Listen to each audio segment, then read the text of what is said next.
പേര് ഷൈമ. ഞാൻ കൂത്തുപറമ്പിൽ നിന്ന് വരുന്നു. എനിക്ക് നടുവിന് വേദനയായിരുന്നു. MRI സ്കാനിങ് എടുത്തപ്പോൾ പറഞ്ഞത് നട്ടലിൻ്റെ 3 എല്ല് തെറ്റിയിട്ടാണ് കിടക്കുന്നതെന്നാണ് ഡോക്ടർമാർ. ഞാൻ മംഗലാപുരത്ത് കൊണ്ടുപോയി കാണിച്ചു. മംഗലാപുരത്ത് തേജസ്വിനിയിലാണ് കാണിച്ചത്. 20 ദിവസം മരുന്ന് കുടിച്ച് കുറഞ്ഞില്ലെങ്കിൽ ഇഞ്ചക്ഷൻ വെക്കണമെന്നാണ് പറഞ്ഞത്. ഒരു ഇഞ്ചക്ഷന് 9,000 രൂപയാകുമെന്നാണ് പറഞ്ഞത്. കഴിഞ്ഞ ദിവസം ഞാനിവിടെ വന്നു, അച്ഛനെ കണ്ടു.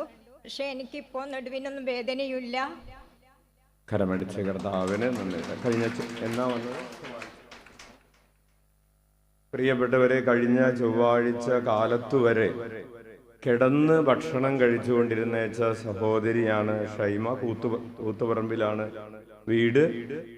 അതായത് 2.5 മാസത്തോളമായി കിടപ്പിലായിട്ട് ഒരു വെള്ളം കുടിക്കാൻ പോലും കട്ടിലിൽ എഴുന്നേറ്റിരിക്കാൻ പറ്റാത്ത അവസ്ഥയിലായിരുന്നു. അങ്ങനെയാണ് കഴിഞ്ഞ ചൊവ്വാഴ്ച ഈ സഹോദരിയെ വണ്ടിയിൽ ഇവിടെ കൊണ്ടുവന്നത്. പിടിച്ച് വേറെ പരസഹായത്തോടു കൂടെയാണ് ഇവിടെ നിന്ന് ഇങ്ങോട്ട് കയറുകയും മുറിയിൽ കയറുകയും ഒക്കെ ചെയ്തത്. അന്ന് തന്നെ സഹോദരിക്ക് അപ്പോൾ തന്നെ യേശുനാമത്തിൻ്റെ ശക്തിയിൽ തുള്ളിച്ചാടാനും ഇവിടെ നിന്ന് ഒരു 10 കിലോ അരിയെടുത്ത് നടന്ന് കുരിശടി വരെ പോകാനും മുട്ടുകുത്താനും എല്ലാം ചെയ്യാൻ പറ്റുന്ന വിധത്തിൽ കർത്താവ് സുഖപ്പെടുത്തി. കൈയടിച്ച് കർത്താവിന് നന്ദി പറയാം. അതായത് ഇരുന്നു കൊണ്ട് ഭക്ഷണം കഴിക്കാൻ പറ്റാതിരുന്ന ആൾക്ക് അരിച്ചാക്കെടുത്ത് നടക്കാനും തുള്ളിച്ചാടാനും പറ്റുന്ന വിധത്തിൽ കർത്താവ് സുഖപ്പെടുത്തി. ഉച്ചത്തിൽ വിളിക്കാം ഈശോയേ.